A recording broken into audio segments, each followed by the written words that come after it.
Hello दोस्तों, आप सभी का स्वागत है आपके अपने YouTube channel M passion academy में।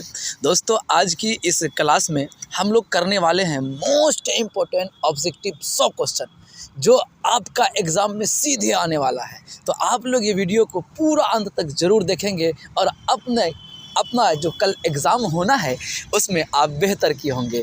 और आज का एग्ज़ाम आई होप आप लोगों का अच्छा गया होगा। अगर जैसा भी गया है आप कमेंट में उस रिप्लाई ज़रूर दें कि आपका एग्ज़ाम कैसा गया। ठीक है बच्चा पार्टी, तो आज हम लोग करने वाले हैं 100 ऑब्जेक्टिव क्वेश्चन गणित का, मैथमेटिक्स का। ठीक है बच्चा पार्टी, चलिए बिना देरी किए हुए हम लोग क्या करते हैं, आगे क्वेश्चन पे करते हैं।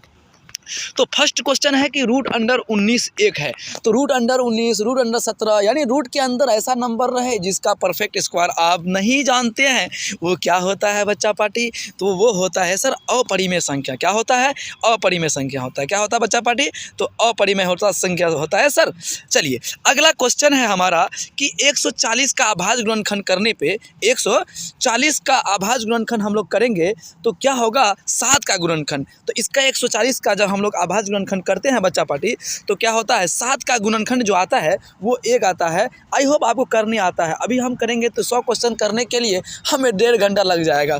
ठीक है बच्चा पार्टी, तो हम आज वही, क्योंकि रिवीजन है, हम रिवीजन के तौर पे ही आपको बताएंगे। ठीक है, चलिए अगला सवाल है हमारा बच्चा पार्टी, कह रहा है कि यूक्लिड विभाजन परिमेयका का प्रयोग जब हम लोग करते हैं तो वो क्या होता है कि जो संतुष्ट करता है, किसको संतुष्ट करता है? तो जो 0 से ए के बराबर होता है, यानी ऑप्शन सी हो जाएगा। ठीक है बच्चा, चलिए अगला है धनात्मक, क्या है? धनात्मक समपूर्णांक का रूप है। धनात्मक समपूर्णांक का कौन सा रूप होगा? तो सर धनात्मक समपूर्णांक का रूप ऐसा होता है, क्या? सम है। देखिए यहाँ 1 है, यहाँ 3 है, यहाँ 5 है, ये क्या है? विषम है। तो 2m + 2 क्या हो जाएगा? ये हमारा सम हो जाएगा। तो अगला सवाल है बच्चा पार्टी 5 नंबर, कह रहा है कि प्रत्येक अपरिमेय संख्या होता है। प्रत्येक अपरिमेय संख्या क्या होता है? तो एक वास्तविक संख्या होता है। पूर्ण संख्या तो नहीं होगा, क्योंकि पूर्ण संख्या पूरा होता है। अगर रूट के अंदर आ जाएगा तो फिर वो पूर्ण संख्या नहीं होगी, है ना? तो लेकिन अपरिमेय संख्या जो होता है, वास्तविक संख्या जो होता है, परिमेय संख्या और अपरिमेय संख्या के समूह को ही तो कहते हैं। ठीक है, चलिए अगला सवाल है, निम्नलिखित में किसका दशमलव प्रसार क्या है? शांत है। क्या बोल रहा है बच्चा पार्टी? किसका दशमलव प्रसार शांत है? देखिए दशमलव प्रसार शांत के लिए क्या होता है कि उसका जो हर का रूप होता है वो क्या होता है? 2n m plus into n का रूप 5n का रूप का होना चाहिए। ठीक है, तो यहाँ पे 91 करते हैं, 13 7 91 13 आ जाता है। इसमें करते हैं बी, इसका क्या जाएगा? आंसर हो जाएगा, क्योंकि 80 का करेंगे तो हमें वहाँ सिर्फ 2 ही मिलता है। ठीक है, 2 और 5 मिलता है। इसके अलावा 45 में 9 × 5 = 45 यानी 3 × 3 = 9 3 आ जाता है। इसमें करेंगे 7 × 6 = 42 यानी 2 × 3 = 6 आ जाता है, 3 आ जाता है। इसलिए लेकिन इसका 80 जो है वो क्या हो जाएगा हमारा? 19/80 क्या हो जाएगा हमारा? सही जवाब हो जाएगा। ठीक है, चलिए अगला सवाल है कि निम्नलिखित में कौन परिमेय संख्या है? परिमेय संख्या कौन है? तो देखिए रूट अंडर 16 का करेंगे तो 4 आ जाएगा, लेकिन रूट अंडर 7 क्या है? ये हमारा अपरिमेय संख्या। क्या बच्चा पार्टी? अपरिमेय संख्या। क्या है? अपरिमेय संख्या। क्या है? तो क्या है बच्चा पार्टी? अपरिमेय संख्या हो जाएगा। ठीक है, चलिए अगला सवाल है कि 42 बराबर ये मतलब ये संख्या, इससे कुछ लेना देना आपको नहीं है। ठीक है, आप सिंपल क्या कीजिए, अंदर का जो नंबर है उनका मौसा निकालिए। ये कुछ लिखा है, ये आपको ऐसे ही लंबा क्वेश्चन करता है ताकि बच्चा क्या करे? कंफ्यूज करे। आपको जो ये दिया हुआ है ना 42 और 35, इसका HCF निकाल लीजिए। तो दोनों में कॉमन क्या है? तो सर इसमें दोनों में 7 कॉमन है, क्योंकि 7 × 6 = 42, 7 × 5 = 35 दोनों में आ रहा है। ठीक है, चलिए आगे देखते हैं हम लोग। अगला सवाल है कि px, क्या बोला बच्चा पार्टी? px बराबर x³ + 1 को अगर हम x + 1 से भाग देंगे तो भागफल का घात क्या होगा? तो देखिए यहाँ पे क्या है? x³ है। क्या है? x³ है + 1 है। ठीक है, इसको हम लोग अगर भाग देंगे x से तो यहाँ x है, यहाँ x³ है। कितना देना होगा? x² से करना होगा, यानी x² यानी पावर क्या? 2 आना है। क्या आना है बच्चा पार्टी? 2 आना है, यानी ऑप्शन नंबर हमारा क्या हो जाएगा? बच्चा? तो ऑप्शन नंबर सर हमारा बी हो जाएगा सही जवाब। क्या हो जाएगा बच्चा? बी हो जाएगा। ठीक है, चलिए अगला 9 नंबर हो गया। अब 10 नंबर देखते हैं। 10 नंबर में कह रहा है कि द्विघात बहुपद x² - 3x, द्विघात बहुपद x² - 3x 2x - 3 का शून्य क्या होगा? तो क्या करना है? ये 3 है, 3 को x से गुना करेंगे 3 हो जाएगा, और ये 3 को ऐसे नंबरों में तोड़ना है जिससे क्या हो जाए -2 आ जाए। तो हम क्या कर सकते हैं -3 और +2 कर सकते हैं, ठीक है। अब देखिए, अब ये जो आया है इसको ए से भाग लगाते हैं। ए क्या है 1 है, तो 1 लेने की ज़रूरत नहीं है, और जो प्लस में आता है उसको माइनस में समझना है, और जो माइनस में है उसको प्लस में समझना है। यानी कहने का मतलब ये है कि यहाँ 3 माइनस में है तो ये किस में आ जाएगा, प्लस में आ जाएगा, और ये 2 + 1 माइनस में आया है, सॉरी 1 यहाँ पे क्या है 1 है, 1 क्या जाएगा, ये ऑप्शन हो जाएगा आपका, ठीक है। अगला है कि अगर हमारे पास एक बहुपद है जिसका शून्यक अल्फ़ा और बीटा है, क्या है बच्चा, अल्फ़ा और बीटा है, तो उनका alpha plus beta minus alpha into beta क्या होगा। तो अल्फ़ा प्लस बीटा क्या होता है, तो सर माइनस बी बट्टे क्या होता है, बी बट्टे ए होता है, क्या होता है, बी बट्टे ए होता है। और फिर अगला क्या, माइनस अल्फ़ा इंटू बीटा क्या होता है, तो सर सी बट्टे ए होता है, क्या होता है, सी बट्टे ए होता है। तो इसका हम लोग क्या करेंगे, वैल्यू पुट करेंगे, और जैसे ही इसको सॉल्व करेंगे तो आपका आंसर -8 आ जाएगा, ठीक है। आप जानते हैं माइनस बी क्या, तो क्या हो जाएगा, -6 हो जाएगा, कर ही देते हैं हम, और एक ही है माइनस c/8 2 है, तो -6 और -2 -6 और -2 क्या होगा, -8 हो जाएगा, ठीक है। चलिए आगे बढ़ते हैं हम लोग। अगला सवाल है कि यदि बहुपद x² - kx - 42 का शून्यक -3 है, क्या बच्चा, -3 है, तो कहने का मतलब यह है कि जहाँ x है ना, आप वहाँ पे क्या कीजिए, -3 पुट कर दीजिए। तो माइनस यहाँ x² है, यहाँ पे 3 पुट करेंगे तो 3 का स्क्वायर क्या हो जाएगा, 9 हो जाएगा, माइनस क्या है kx, क्या है बच्चा, kx है, क्या है kx और -42 है, ठीक है। अब देखिए 9x है, ये शून्यक है तो बराबर 0 करेंगे। अब ये 9 और 42 प्लस माइनस में है तो घटाएंगे कितना हो जाएगा, या उसको उधर भेज देंगे या इसको यहीं पे सॉल्व कर लेंगे, ठीक है। तो इसको सॉल्व कीजिएगा ना आप, क्या आ जाएगा, 11 आंसर आपका आ जाएगा, ठीक है। चलिए अगला देखिए क्वेश्चन। अगला है कि इनमें कौन द्विघात बहुपद है, इसमें क्या बोला, इनमें कौन द्विघात बहुपद है, और बहुपद का मतलब शून्यक दिया हुआ है, ठीक है। तो देखिए ई दोनों को गुना कर लीजिए आप आपस में, 5 × 15। अब देख रहे हैं कि 5 × 15 सब में है, कहाँ पे है, सब में है, लेकिन इसमें क्या आ रहा है, माइनस आ रहा है, क्या आ रहा है, माइनस में है। जब यहाँ पे माइनस आए तो आपको समझना है प्लस वाला, तो ई माइनस वाला और ये माइनस वाला होगा ही नहीं, ये माइनस वाला, ये दोनों नहीं होगा आंसर, ठीक है, ये दोनों नहीं होगा। अब प्लस वाला देखिए, अब इसमें 5 में से 3 घटाएंगे तो क्या आएगा, 2 आएगा। अब किस में है, प्लस में है, लेकिन यहाँ उल्टा समझना है हमको, ये ट्रिक है, ठीक है। तो ये -2 हो जाएगा, और -2 बीच में कहाँ पे है, तो ऑप्शन नंबर बी में ही हमारा आ जाएगा, ठीक है बच्चा। चलिए अगला है, यदि बहुपद px का गुणनखंड px का गुणनखंड क्या है, x + 2 है, तो px का शून्यक क्या होगा, तो भाई x + 2 है, तो x को शून्यक है तो बराबर 0 करेंगे, अब 2 को उधर भेजेंगे तो -2 हो जाएगा, ठीक है। चलिए अगला सवाल है, इसका घात बताना है, ठीक है। तो हाईएस्ट घात हम लोग निकाल लेते हैं। तो देखिए x है, ये x से गुना होगा, तो x² है, यहाँ पे क्या है, x² है, 7x² है, उस पर ध्यान मत दीजिए। ये x से गुना करेंगे तो x³ हो जाएगा, x³ होगा, यानी मतलब यहाँ सबसे हाईएस्ट पावर 3 हो रहा है, क्या हो रहा है, 3 हो रहा है, ठीक है। चलिए अगला, अब कह रहा है कि एक चर वाले बहुपद को क्या कहते हैं, तो एक चर वाले बहुपद को हम लोग क्या कहते हैं, रेखिक बहुपद कहते हैं। 2 चर वाले को द्विघात, 3 चर वाले को त्रिघात कहते हैं। और इसके शून्यक, अगर रेखिक बहुपद की बात करें तो रेखिक बहुपद का शून्यक 1 होता है, और द्विघात का 2 होता है, और त्रिघात का 3 होता है, ठीक है। चलिए अगला सवाल है, कह रहा है कि x + y = 14 है, तो x बराबर और y बराबर क्या होगा, तो 14 x + y बराबर ना, तो ये ऑप्शन नंबर ए देखिए आप, तो 9 और 5 जोड़ेंगे कितना होगा, x 9 है और y 5 है, तो 9 × 5 = 14 हो गया, ठीक है। और 9 में से 4 घटाएंगे, ये 5 घटाएंगे तो 4 आ जाएगा, ठीक है। इसका मतलब option number A is the correct answer, ठीक है बच्चा। चलिए आगे देखिए। अगला है कि 2 समीकरण का लेखा चित्र यदि प्रतिच्छेदी होता है, यदि प्रतिच्छेदी होता है, यानी प्रतिच्छेदी बच्चा पार्टी क्या, प्रतिच्छेदी अगर होता है, प्रतिच्छेदी होता है तो इसका जो आंसर निकलता है यही बिंदु पे निकलता है, तो एक ही आंसर होता है, कितना होता है, एक ही आंसर होता है, ठीक है। चलिए अगला है कि यदि रेखिक समीकरण युग्म x - 3 y - 3 = 0 और इतना इतना का है, तो इसका क्या होता है, तो जब इसको a1 a2 = b1 b2 / c1 c2 जब हम लोग करते हैं ना, तो इसका क्या आता है कि जो रूल होता है वो कोई हल्का नहीं आता, ठीक है, कोई हल्का नहीं आता, आप इसको कर लेंगे, देख लेंगे, ठीक है। चलिए अगला सवाल है कि अगर क्या कर रहा है कि a1 a2 = b1 b2 / c1 c2 बराबर है, तीनों है ना, समपाती होता है, सिंपल, ठीक है। और ये क्वेश्चन बहुत इंपॉर्टेंट है, ये तो आना ही आना है वहाँ पे, ठीक है। यहाँ पे कह रहा है कि 3x क्या कह रहा है बच्चा पार्टी, 3x क्या कह रहा है, 3x बराबर 4 है, ये 12 है, तो 3 से काटेंगे तो x का वैल्यू क्या आएगा, 4 आएगा, ठीक है, 4 आएगा। तो x पे अक्ष पे 4 कहीं यहाँ पे होगा, कहीं यहाँ पे आएगा तो ये क्या हो रहा है, ये y के तो समांतर आ रहा है, y के क्या आ रहा है, ये y का समांतर आ रहा है, तो क्या हो जाएगा ऑप्शन नंबर हमारा बी सही हो जवाब हो जाएगा।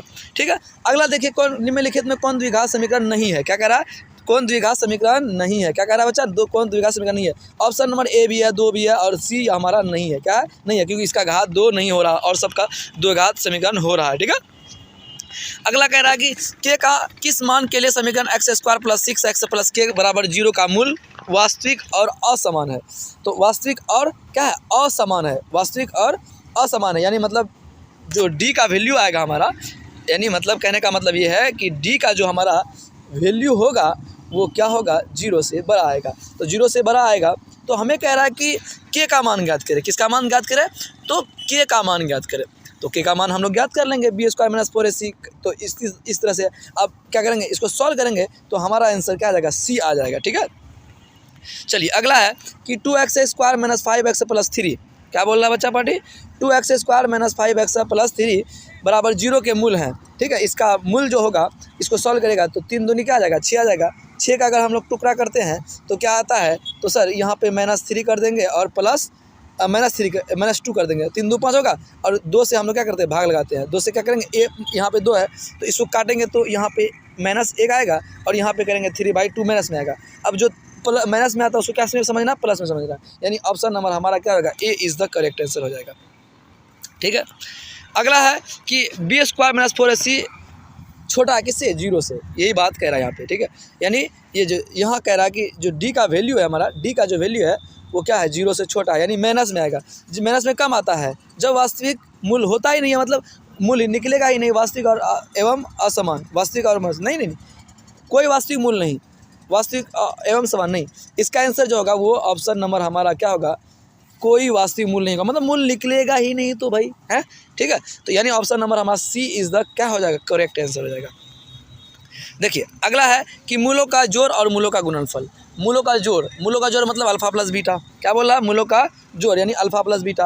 अल्फा प्लस बीटा क्या होता है, -b/a, -b कितना है, 12 है, 12/7 हो जाएगा, क्या हो जाएगा, 12/7 हो जाएगा। ठीक, हाँ अब कह रहा क्या, अनुपात मतलब बट्टे कर दीजिए, 80/a यानी 18/a 7 है, तो ये 7 और ये 7 कट जाएगा, तो 12 काटेंगे 6 दूनी 3 से काट देते हैं ना, 6 से काटेंगे तो कट जाएगा, 6 दूनी 12 और 6 तिया 18 है ना, यानी 2 अनुपात क्या आ गया, 3 आ गया, 2 अनुपात 3 आ गया, यानी ऑप्शन नंबर हमारा D is the correct answer हो जाएगा। ठीक है, अगला है कि अगला है बच्चा पार्टी कि x² - 5x + p बराबर 0 के मूलों का गुणनफल इतना है। मूलों का गुणनफल मतलब अल्फा इंटू बीटा बराबर कितना है, वो कह रहा है कि 4 है, क्या है बच्चा, 4 है, ओहो हाँ 4 है। ठीक है, तो c/a होता है, c/a, इसका वैल्यू जो हमें कितना दिया हुआ है, 4 दिया हुआ है।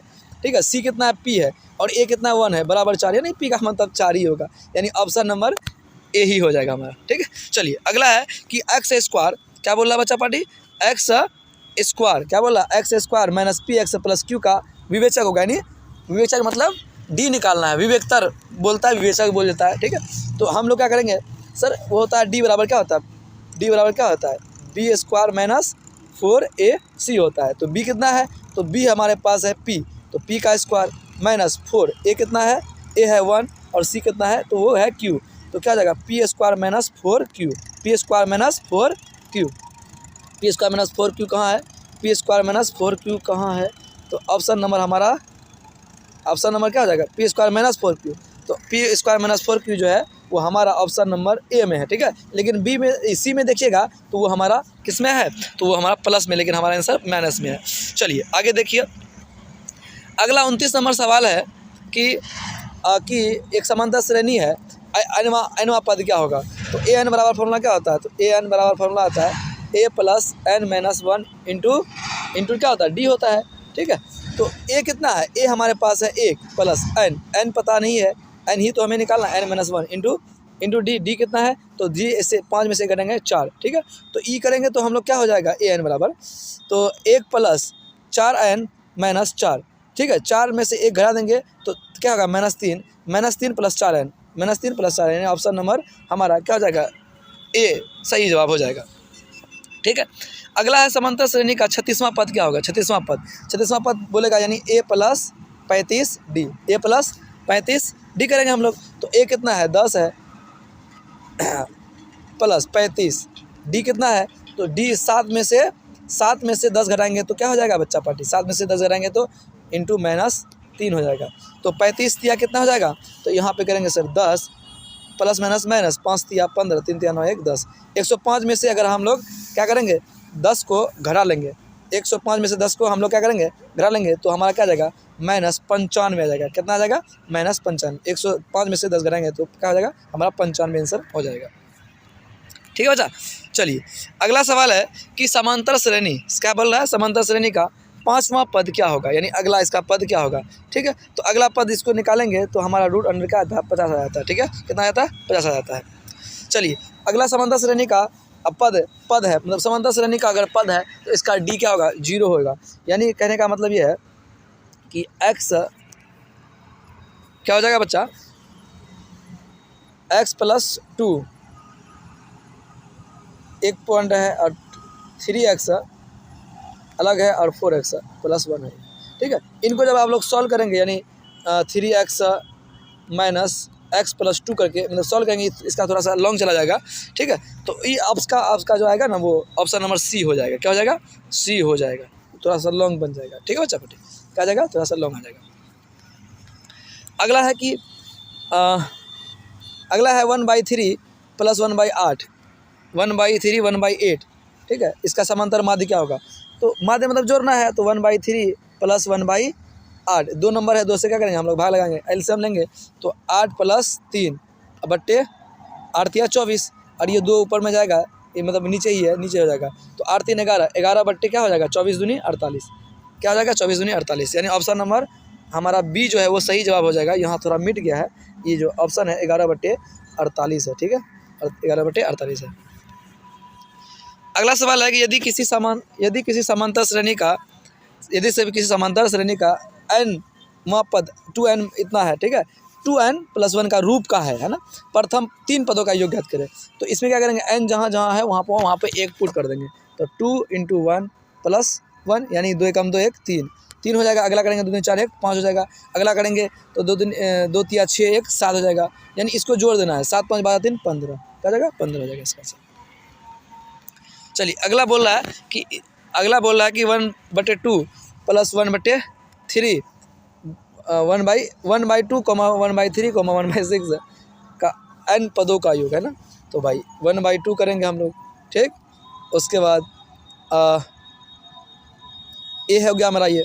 ठीक, n पदों का योग सिंपल कीजिए, सम फार्मूला लगाते हैं हम लोग। ठीक है, तो SN बराबर है ना, क्या होता है तो n/2 2a - 1 - 1 × d।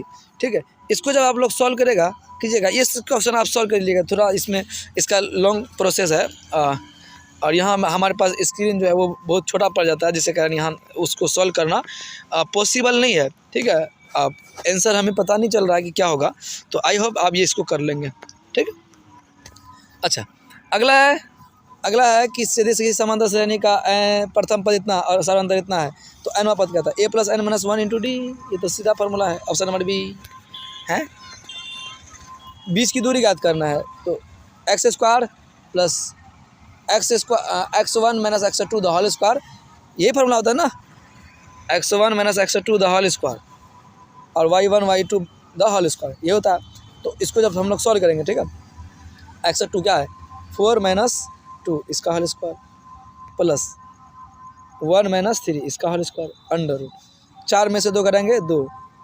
ठीक है, इसका स्क्वायर 3 में से करेंगे 2, 2 का स्क्वायर 4 4 4 8 8 का करेंगे तो क्या हो जाएगा 2√2, 2 दूनी 4 2 दूनी 4 4 दूनी 8 यानी 2√2 हो जाएगा। ऑप्शन नंबर क्या हो जाएगा बी हमारा सही जवाब हो जाएगा। x बराबर 0 नहीं, x बराबर क्या बोल रहा है 10, सॉरी x बराबर क्या बोल रहा है 10 बोल रहा है। तो x बराबर 10 कहाँ पे है, ऑप्शन नंबर यही पे तो हमारा दिख रहा है, यहाँ 10 है लेकिन बी में, यहाँ 10 है मतलब वाही में है, कोटि में है। ठीक है, और हमारे x बराबर 10 जो है वो भुज में 10 ही है। चलिए अगला सवाल है कि P से y अक्ष पर डाले गए लंब, P y अक्ष पे डाले गए लंब यदि 6 है तो P का निर्देशांक क्या होगा। ठीक है, y पे क्या कर रहा है, यदि y अक्ष तो ये मान के चलो ये y अक्ष है। ठीक है, वाई अक्ष पर डाले गए लंब की लंबाई 6 है, यहाँ से 6 है, तो पी अक्ष पर अक्ष की दूरी भाई यहाँ 6 है, तो यही तो इसकी दूरी हुई, यानी इसका आंसर 6 ही हो जाएगा। अगला कह रहा है कि 3,4 और 5,4 और 5,4 मिलाने का मध्य बिंदु का फॉर्मूला। मध्य बिंदु का फॉर्मूला क्या होता है? x1 + x2, तो 5 3 8/2, 6 4 10/2, ठीक है। काटेंगे तो 4 और 5 आ जाएगा। 4 और 5 कहाँ है? ऑप्शन नंबर सी में, ठीक। y अक्ष पे x का समीकरण, x अक्ष पे y का समीकरण क्या होता है? x अक्ष पे y का समीकरण 0 होता है, ठीक है। x अक्ष का समीकरण क्या होता है? तो x, 0 होता है। y अक्ष का पूछेगा तो 0, क्या होएगा? y हो जाएगा, ठीक है। तो y क्या है भाई हमारा? 0 ही तो है, ठीक। अगला है किसी त्रिभुज के शीर्ष बिंदुओं के निर्देशांक इतना इतना है, तो उसका क्या निकालना है हमें? उसका मध्य बिंदु का फार्मूला लगाना है। यानी केंद्रक बोल रहा है x1, तो x1 x2 x3, तो 5 4 9 हो जाएगा, बट्टे 3 करेंगे यहाँ पे, ठीक। और यहाँ 6 4 10 5 15, 15/3 करेंगे, तो 3 3 9 3 5 15, यानी 3 और 5 कहाँ है? तो ऑप्शन नंबर डी में है सर, ठीक। अगला किसी त्रिभुज का बिंदु इतना इतना दिया हुआ है, क्या इतना इतना हमें दिया हुआ है, तो इसका परिमिति ज्ञात करना, ठीक है। तो ये हमारा क्या है? त्रिभुज है, क्या बच्चा पार्टी? हमारा त्रिभुज बना लेते हैं, ठीक है। इसका बिंदु दिया हुआ है 0 और 4 दिया हुआ है, तब इस जब करेंगे ना हम लोग सॉल्व, इसका 12 आता है आंसर। कितना आता है? 12 आता है, ठीक है बच्चा पार्टी। चलिए आगे बढ़ते हैं। अब इसको कह रहा है कि मध्य बिंदु का क्या निकालना है? पहले हम लोग निर्देशांक निकालेंगे। अब निर्देशांक निकालने के बाद हमें बताना है कि वो किस चतुर्थांश में दिया, ठीक है। निर्देशांक मध्य बिंदु का निर्देशांक कैसे निकालते हैं? तो उसको करते हैं sir x2 - x1, x1 + x2, तो x1 क्या है? 2 है, अब प्लस करेंगे, प्लस माइनस माइनस, 6 में से 2 कराएंगे तो माइनस क्या आ जाएगा? 4 आ जाएगा, बटे 2, ठीक। अच्छा, आगे बोल रहा है कि 7 3 क्या आएगा? 10, 10/2, तो इसको करेंगे क्या आएगा? 4 में से भागा लगाएंगे तो -2, और ये 5 आएगा। तो माइनस और प्लस कहाँ पे होता है? तो माइनस और प्लस सर दूसरा चतुर्थांश में होता है। कहाँ होता है? दूसरा चतुर्थांश में होता है, ठीक। अब कह रहा है कि x अक्ष से दूरी ज्ञात करें। x अक्ष से क्या कह रहा है? दूरी ज्ञात करें। तो एक बिंदु हमें दिया हुआ है 3,4, ठीक, और दूसरा कह रहा है x अक्ष से। x अक्ष से क्या होता है? x, 0, ठीक। यहाँ से हमें क्या करना है? दूरी ज्ञात करना है। तो अब देखिएगा x अक्ष से दूरी, मान के चलिए हमारा क्या है? कार्टेशियन पेज है, ठीक है। यहाँ पे कह रहा है कि 3 है, और यहाँ पे मान के चलो 4 है, ठीक है। सॉरी उल्टे लिख दिया हम। देखिए यहाँ पे कह रहा है, कहाँ गया भाई? हाँ, यहाँ पे कह रहा है कि 3 और 4 है, ठीक है। x अक्ष से दूरी, तो ये मेरा ये है, ठीक। x कितना है? यहाँ पे मान के चलिए 3 है मेरा। y कितना है? तो y यहाँ पे मान के चलिए 4 है, आया, ठीक है। कह रहा है x अक्ष से दूरी कितना है? तो यहाँ से जो दूरी आया कितना है? 4 ही तो आया है, कितना आया? यहाँ से दूरी 4 है। x अक्ष से दूरी कितना है? x अक्ष से दूरी कितना होगा? तो x अक्ष से दूरी हमारा क्या होगा? 4 होगा, ठीक। y अक्ष पर क्या कह रहा है? y अक्ष पे y का नियामक क्या होगा? x का नियामक क्या होगा? y अक्ष पे, y अक्ष का अभी बताइए निर्देशांक क्या होता है? तो 0, y होता है। क्या होता है? 0। तो y x का नियामक क्या है? 0 आया, क्या आया? 0 आया, ठीक। अगला त्रिभुज का क्षेत्रफल हमें बनाना है, ठीक है। त्रिभुज का क्षेत्रफल क्या होता है? 23 31 12 वाला है ना, 1/, क्या आता है बच्चा? क्या बता है? पता है ना? 1/2 x1 23, हाँ 31 12 करेंगे तो ऑप्शन 2 आ जाएगा, ठीक है। ये लॉन्ग प्रोसेस है। तो आप एग्जाम में ये सब सवाल जो लंबा बनने वाला है उनको तो करने का प्रयास बाद में करेंगे जब आपका नहीं होगा, क्योंकि आप सब बच्चों को पता है कि भाई 100 ऑब्जेक्टिव है, उसमें से 50 ही बनानी है, तो क्यों हम लंबा क्वेश्चन पे हमारा समय बर्बाद करें? क्योंकि मैथ के दिन समय बहुत कम मिलता है, टाइम तो वही 3 घंटा 15 मिनट मिलता है, लेकिन उनको हम लोग क्या होता है कि और सब सब्जेक्ट में ऑब्जेक्टिव को देखे टिक कर लिए, लेकिन मैथ में क्या है कि हमें ऑब्जेक्टिव को करने के लिए भी थ्योरी करना पड़ता है ना, इसीलिए ऐसा होता है बच्चा पार्टी, ठीक है। चलिए अगला क्वेश्चन है कि थीटा हमारा क्या है? 30 डिग्री है, तो 4 cos 2 थीटा का मान क्या होगा? कह रहा है 4 cos 2 थीटा, तो भाई 30 है, 30 दूनी 60, यानी हमें cos 60 डिग्री का यहाँ पे वैल्यू पुट करना है। तो 4 × cos 60 डिग्री का क्या होता है? तो 1/2 होता है सर, 2 दूनी 4, 2 काट देंगे, 2 आंसर हो जाएगा, ऑप्शन नंबर ए, ठीक। चलिए अगला है कि 60 डिग्री का मान, थीटा कितना है 60 डिग्री है, थीटा कितना है बच्चा, थीटा हमारा 60 डिग्री है, तो साइन 60 डिग्री, साइन 60 डिग्री मान कितना होता है, साइन 60 डिग्री बोल रहा है, साइन 60 डिग्री मान √3/2 होता है, प्लस कॉस 60 डिग्री मान कॉस 60 डिग्री मान 1/2 होता है, तो एलसीएम लेंगे 2 आ जाएगा, √3 + 1/2, √3 + 1/2 कहाँ पे है, ऑप्शन नंबर हमारे डी में है। ठीक है, चलिए 50 नंबर को सवाल है कि tan 90 minus theta plus tan theta, तो tan 90 minus theta cot theta, और कॉट इंटू tan क्या होता है 1 होता है, tan इंटू कॉट क्या होता है 1 होता है, तो ऑप्शन नंबर क्या हो जाएगा, आपका ए हो जाएगा। tan कह रहा कि tan √3, tan थीटा बराबर √3, tan थीटा बराबर क्या है, tan थीटा बराबर √3 है, हाँ, तो tan थीटा का मान क्या है 30 डिग्री 60 डिग्री, नहीं 60 डिग्री सर, तो सेक 60 डिग्री का मान कितना होता है, तो सर सेक 60 डिग्री मान 2 होता है, क्या होता है 2 होता है। ठीक, चलिए अगला, साइन थीटा बराबर 1/2, कॉट थीटा बराबर क्या होगा, साइन थीटा 1/2 कब होता है 30 डिग्री में, तो कॉट 30 डिग्री में कितना होता है, तो रूट क्या होता है सर, तो हमारा √3 होता है, क्या होता है √3 होता है, कितना होता है √3 होता है। अगला बोला है कि 4 क्या बोल रहा है, कॉस थीटा बराबर 4/5, तो tan थीटा बराबर क्या होगा, तो भाई यहाँ b/h है, b/h है, तो h कितना है मेरे पास, तो 5 है, तो h कितना है मेरे पास, h है मेरे पास 5, कितना है 5 है, b कितना है हमारे पास, तो हमारे पास b सर 4 है, तो हमें p चाहिए है ना, तो p निकालने के लिए क्या करेंगे, h², 5 का स्क्वायर प्लस 4 का स्क्वायर, 5 का स्क्वायर 25 और 4 का स्क्वायर 9, तो 25 में से 9 घटाएंगे तो 16, 25 में से क्या होगा 5 का स्क्वायर 9, 4 का स्क्वायर 16, 9 3 आ जाएगा, यानी पी जो हमारा 3 होगा यानी 3/4 हो जाएगा। ठीक, ये आप बढ़िया से जानते हैं अभी, क्योंकि चलिए अगला सवाल करते हैं हम लोग।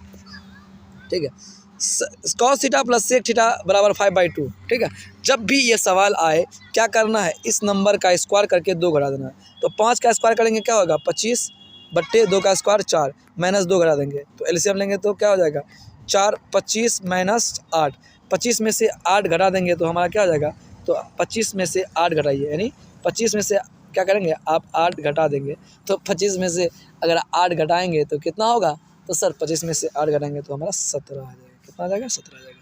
ठीक,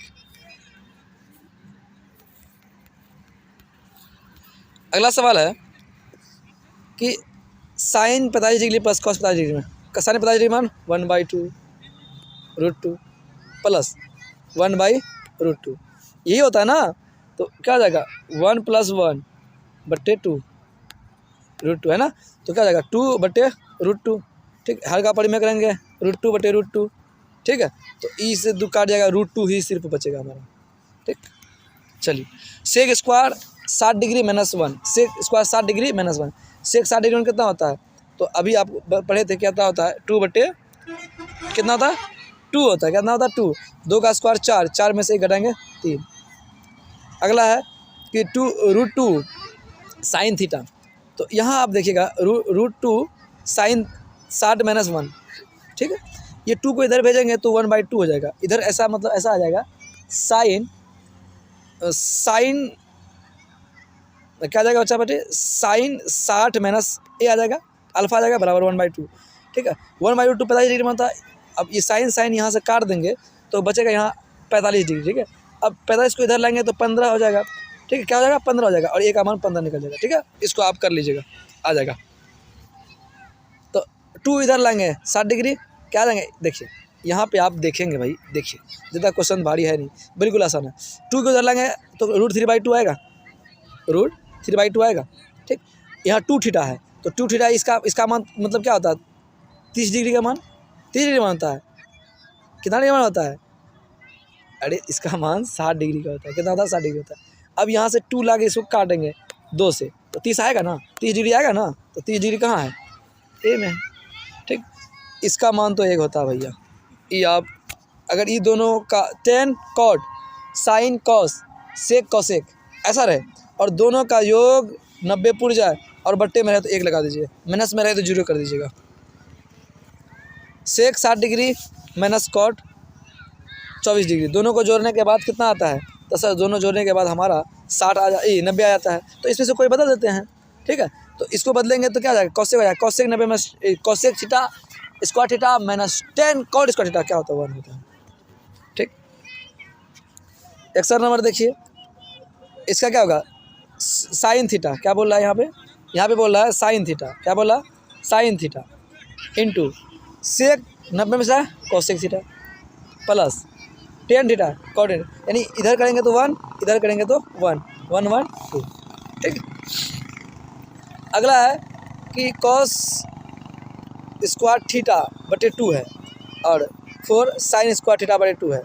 भैया अब ये थीटा बटे 2 लिखे, एक्स लिखे, सिर्फ थीटा लिखे, लेकिन सेम होना चाहिए। अगर sine square theta plus cos square theta same होता है तो यहाँ 4 कॉमन लेंगे, 4 × 1 1 हो जाएगा, ठीक है। और इसका करेंगे तो क्या हो जाएगा, ऑप्शन नंबर सी हो जाएगा, क्या हो जाएगा, सी हो जाएगा, ठीक है। चलिए हम आपको टाइम बहुत ज़्यादा हो चुका है, इसीलिए अब हम क्या करते हैं, डायरेक्ट आंसर बताते हैं। और आपको पता ये सब सवाल बहुत इंपॉर्टेंट है और ये सवाल आप करके ही जाएंगे एग्जाम में, ताकि एग्जाम हॉल में आपको किसी प्रकार दिक्कत ना हो, ठीक है। चलिए अगला को सॉल्व, अगला क्या होगा, तो अगला का हमारा हो जाएगा, अगला हमारा 1 आ जाएगा। अगले को सॉल्व करेंगे तो हमारा आ जाएगा, अगले को सॉल्व करेंगे तो हमारा क्या हो जाएगा, 10 स्क्वायर थीटा आ जाएगा। कितना आ जाएगा, 10 स्क्वायर थीटा आ जाएगा। क्या आएगा बच्चा, 10 स्क्वायर थीटा। देखो 1 + 10 स्क्वायर थीटा क्या होता है, 1 + 10 स्क्वायर क्या होता है भाई, सेक स्क्वायर होता है ना। और 1 + कॉस स्क्वायर क्या होता है, तो कॉस स्क्वायर क्या होता है, तो कॉसेक होता है। तो कॉस को बदल लेंगे तो क्या हो जाएगा, कॉस बाई साइन को बदल कन्वर्ट कर लेंगे तो साइन बाई क्या आ जाएगा, कॉस आ जाएगा। और साइन बाई कॉस क्या होता है, 10 होता है, ठीक है। इसमें से कोई एक को बदल लेंगे, स्क्वायर हो जाएगा। और sine square theta plus cos square theta क्या हो जाएगा, तो cos sine square theta plus cos square theta बराबर हमारा क्या आ जाएगा, तो 1 आ जाएगा, ठीक। इसका सॉल्व करेंगे, इसका सॉल्व करेंगे तो हमारा आंसर क्या आ जाएगा, इसका आंसर हमारा ए आ जाएगा, ठीक है। इसको सॉल्व करेंगे जब, ठीक है बच्चा, इसको करेंगे तो 4 आ जाएगा, इसको करेंगे कितना आ जाएगा, 4 आ जाएगा। इसमें करेंगे तो इसका 45 आएगा, कितना आएगा, इसमें कितना आएगा, 15 आएगा, सॉरी कितना आएगा, 15 आ जाएगा, ठीक। इसका करेंगे तो 9 9 के 81, 4 चौके 16, 9 9 के 81, 4 चौके 16, ठीक। चलिए अगला देखिए, अगला क्या होगा, अगला भाई ऐसा ग्रुप होता तो क्यों 90 डिग्री ही होगा, समकोण है ना। इसको कीजिएगा आप लोग, तो इसको कीजिएगा तो ऑप्शन नंबर ए आएगा, कितना आएगा, सॉल्व कीजिएगा तो ऑप्शन नंबर ए आएगा, ठीक है। चलिए जल्दी ठीक लगा लीजिए आप लोग। स्पर्शरेखा से खींची लंबाई 2 कितने होते हैं, बाहर से, बाह्य बिंदु से तो 2 होते हैं। अगर कोई बिंदु ना कहेगा कि विरुद्ध पे कितनी स्पर्शरेखा खींच सकती हैं तो फिर आनंद हो जाएगा। तो कह रहा है कि कौन समांतर नहीं हो सकता है, तो 2 जीवा हो सकती है समांतर, 2 जीवा समांतर हो सकता है, जो स्पर्शरेखा भी हो सकता है, ठीक। 2 स्पर्शरेखा भी हो सकता है, एक जीवा एक स्पर्शरेखा भी हो सकता है, 2 व्यास नहीं हो सकता है। व्यास को केंद्र से होकर गुजरना होगा, हाँ व्यास क्या हो सकता है, प्रतिच्छेदी होगा, यानी ऑप्शन नंबर क्या हो जाएगा, डी हो जाएगा इसका आंसर, क्या हो जाएगा बच्चा, डी हो जाएगा। अगला है, अगला को जब आप सॉल्व कीजिएगा तो ऑप्शन नंबर सी आएगा, ठीक है। अगला है, इसको जब आप सॉल्व कीजिएगा इसका आंसर 14 आएगा, कितना आएगा बच्चा बड़े, 14 आएगा, कितना आएगा, 14 आएगा, ठीक। अगला देखिए क्या है, त्रिज्या खंड का क्षेत्रफल बोल रहा है, त्रिज्या का क्षेत्रफल क्या था, थीटा बटे 3 पाई आर स्क्वायर, यानी ऑप्शन नंबर डी हो जाएगा, ठीक है। इसका आप सॉल्व कीजिएगा तो इसका आंसर आपका डी आ जाएगा, ठीक है। इसका कीजिएगा तो इसका आंसर आपका क्या आएगा, ऑप्शन नंबर बी आ जाएगा, कितना आ जाएगा बच्चा, बी आ जाएगा, ठीक। चलिए जल्दी कर लेते हैं, टाइम बहुत हो चुका है, ठीक है। चलिए अगला है कि अगर इतना है तो अगर भाई देखिए एक बिंदु स्पर्शरेखा है यहाँ से, क्योंकि स्पर्शरेखा लंबा बराबर होगा, अगर ये बी 20 है तो ये भी 20 ही होगा क्या, ठीक। अगला अगर एक वृत्त है, क्या है बच्चा, एक वृत्त है और उसमें 2 त्रिज्या हैं, एक त्रिज्या इधर है, एक त्रिज्या इधर है, ठीक है। और इसको कह रहा है कि यहाँ का जो कोण है वो कितना है, 110 डिग्री है, वो क्या कह रहा है, 110 डिग्री है। तो इसके छोरों का, इसका छोर हो सकता है ये आके यहाँ मिले, ये आके यहाँ मिले, तो यहाँ पे क्या बनेगा, तो यहाँ पे 110 है तो इसका क्या 70 आएगा, कितना आएगा, 70 आएगा। देखिए कह रहा है 4 किनारे वाला घन है और 1 किनारे वाला, 4 किनारे वाला एक घन है, फिर एक घन वाला है। तो भाई घन का आयतन क्या होता है, तो भुजा क्यूब होता है। एक 4 है, एक क्या है, एक बोल रहा है कि 4 है, कितना है, एक का बोला 4 है, तो 4/4 × 4, एक का बोला 1 है, 1 × 1 × 1 करेंगे तो क्या होगा, तो 4 चौके 16 चौके 64, यानी option number B is the correct answer, ठीक है। चलिए अगला सवाल देखिए, ये तो डायरेक्ट फार्मूले पूछ लिया है, क्या होता है आपका LB + BH + HL होता है, ठीक। अगला बोला है कि इसके 2 आयतनों का अनुपात इतना है, आयतन से हम लोग क्या निकाल लेंगे, तो इसका स्क्वायर करेंगे, रूट करेंगे तो क्या आ जाएगा 2 और ये 3 आ जाएगा, अब ये 2 3 आ गया, लेकिन फिर क्या करा, इसका क्षेत्रफल भी याद करें। क्या करें, क्षेत्रफल क्या है, 2 का स्क्वायर 4 और 3 का स्क्वायर 9, यानी option number B is the correct answer. ठीक है, अब कह रहा है कि एक शंकु के आधार की त्रिज्या 5 सेंटीमीटर है। एक शंकु के आधार की त्रिज्या 5 सेंटीमीटर और ऊंचाई क्या है 10 सेंटीमीटर। शंकु का वक्र क्षेत्रफल क्या होता है, तो उसका क्या होता है पाई आर एल होता है। तो पाई मतलब 22 पाई को रहने के लिए कहा है ना। 12 पंचे क्या हो जाएगा ए, 13 पचे 65 है ना, 65 पाई हो जाएगा, ऑप्शन नंबर बी। ठीक है, चलिए 86 दो गोलों का आयतन का अनुपात इतना है। 64 अनुपात कितना है, 64 अनुपात इतना है, 64 अनुपात इतना है, उसका अनुपात है ना। गोलों का आयतन मतलब क्यूब करो, तो क्यूब करेंगे 4 का क्यूब 64, 4 जगह 16 64 और 3 का करेंगे। अब ये हो गया, लेकिन उसका क्या कह रहा है, उसका पीछे 4 जगह 16 3 3 9, यानी ऑप्शन नंबर बी हो जाएगा हमारा। किसी घन का किनारा तिगुना कर दिया जाए तो उसका वक्र क्षेत्रफल क्या होगा, उसका वक्र क्षेत्रफल 9 गुना हो जाएगा। कितना हो जाएगा बच्चा, 9 गुना हो जाएगा। कितना हो जाएगा, 9 गुना हो जाएगा। 8 सेंटीमीटर त्रिज्या वाले, 8 त्रिज्या वाले संपूर्ण क्षेत्रफल अर्धगोले का, अर्धगोले संपूर्ण क्षेत्रफल 3 पाई आर स्क्वायर होता है ना। अगर इसी में आप संपूर्ण ना पूछेगा, वक्र ही पूछेगा तो 2 पाई आर स्क्वायर हो जाएगा। ठीक है, इसका आप कीजिएगा तो ऑप्शन नंबर क्या आएगा आपका, ऑप्शन नंबर आपका ए हो जाएगा। क्या हो जाएगा बच्चा, ए हो जाएगा। क्या हो जाएगा, ए हो जाएगा। अगला कह रहा है कि 7 सेंटीमीटर त्रिज्या वाले अर्धगोले का संपूर्ण क्षेत्रफल। ठीक है, अर्धगोले का संपूर्ण क्षेत्रफल, अर्धगोले का संपूर्ण क्षेत्रफल। तो संपूर्ण क्षेत्रफल का फॉर्मूला क्या होगा, 3 पाई आर स्क्वायर होता है, और इसमें पाई रहने देते हैं 3 पाई। ठीक है, आर स्क्वायर, आर कितना 7, 7 का स्क्वायर 49। ठीक है, 49 तिया 9 तिया 27। ठीक है, 9 तिया 27, 4 तिया 12 2 14 है ना, 147 पाई, यानी ऑप्शन नंबर सी हो जाएगा।